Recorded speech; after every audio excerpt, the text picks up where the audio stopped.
BSF জওয়ানের মুখোশের আড়ালে ঘুরে বেড়াচ্ছে এক প্রতারক। 2 বছর ধরে তার এমন দুঃসাহসিকতা। কখনো ব্যবসায়ীদের কাছ থেকে টাকা, কখনো বা পণ্য সামগ্রী হাতিয়ে নেওয়ার অভিযোগ।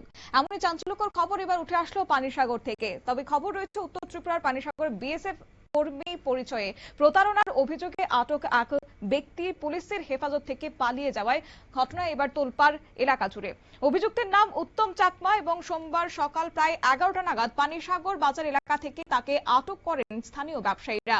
অভিযোগ, দীর্ঘ প্রায় 2 বছর ধরে তিনি নিজেকে বিএসএফ এর জওয়ান পরিচয় দিয়ে পানিসাগর বাজার, চামটিলা, বিলথই সহ বিভিন্ন এলাকায় অবাধে ঘুরে বেড়াতেন। স্থানীয় ব্যবসায়ীদের দাবি, বিএসএফ কর্মী পরিচয়ের সুযোগ নিয়ে বিভিন্ন সময়ে টাকা ধার নেওয়া, নানাহ অজুহাত পণ্য সামগ্রী সংগ্রহ করা এবং একাধিক ব্যক্তির সঙ্গে প্রতারণা করেছেন তিনি। দীর্ঘদিনের সন্দেহের পর অবশেষে তাকে আটক করে পানিসাগর থানার পুলিশের হাতে তুলে দেন ব্যবসায়ীরা। পাশাপাশি থানায় জমা দেওয়া হয় লিখিত অভিযোগও। কিন্তু ঘটনায় এসেছে নাটকীয় মোড়। অভিযোগ যে মেডিকেল পরীক্ষার জন্য নিয়ে যাওয়ার সময় পুলিশের সামনে সুযোগ বুঝে পালিয়ে যায় সেই অভিযুক্ত। পুলিশের হেফাজত থেকে কিভাবে একজন অভিযুক্ত পালিয়ে গেল তা নিয়ে উঠছে একাধিক প্রশ্ন। ঘটনাটি প্রকাশ্যে আসতে এলাকায় শুরু হয়েছে জোর আলোচনা সমালোচনা।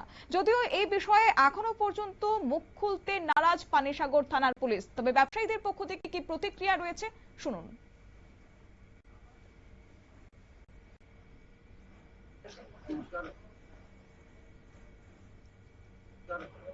আমার নাম হলো অভিজিৎ কুমার নাথ। বিগত 1 বছর আগে আমার দোকান থেকে চুরি করে নিয়ে গেছে। তো ওটা আজকে তাকে ধরা হয়েছে, এই জন্য আমরা এখানে কে চুরি গেছে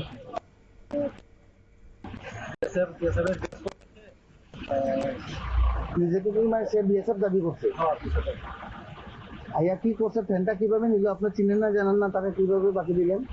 তো আমরা তো তখন সকালবেলা যখন দোকান খুলেছি তখন তো আমরা কাস্টমার এসেছে, পুরো বিএসএফের পুরো ড্রেস একদম শরীরটা একদম। ও আয়া করছে আমারে যে একটা আলমারি আর একটা সুকের একটা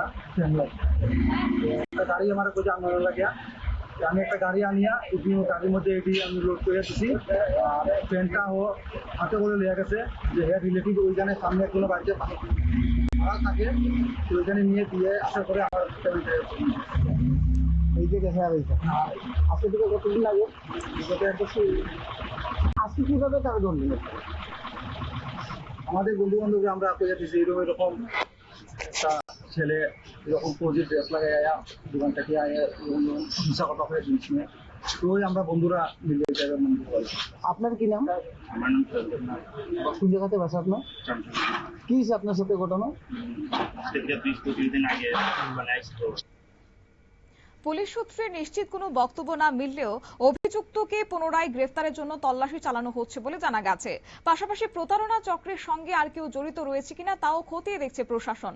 তবে এলাকাবাসীর দাবি, ব্যবসায়ীদের দাবি যে এই 2 বছর ধরে ভুয়ো পরিচয়ে প্রতারণা চালানো ব্যক্তি পুলিশের হেফাজত থেকে কিভাবে তারা পালিয়ে গেছে সেই নিয়ে এখন এলাকাবাসীদের মধ্যে একটা প্রশ্ন এবং আতঙ্ক তৈরি হয়েছে। কারণ দীর্ঘদিন ধরে যে ব্যক্তি ভুয়ো বিএসএফ পরিচয় দিয়ে সাধারণ মানুষকে প্রতারণা করার অভিযোগে ধরা পড়েছিলেন, সেই অভিযুক্ত যদি পুলিশের হেফাজত থেকে পালিয়ে যেতে পারেন তাহলে আইন শৃঙ্খলা রক্ষার ব্যবস্থার উপর সাধারণ মানুষের আস্থা কতটুকু অটুট থাকবে তা নিয়ে এখন বড় প্রশ্নচিহ্ন। তবে দেখার বিষয় হচ্ছে আগামী দিনে পুলিশ এক্ষেত্রে কঠোর এবং কার্যকরী পদক্ষেপ গ্রহণ করে কিনা।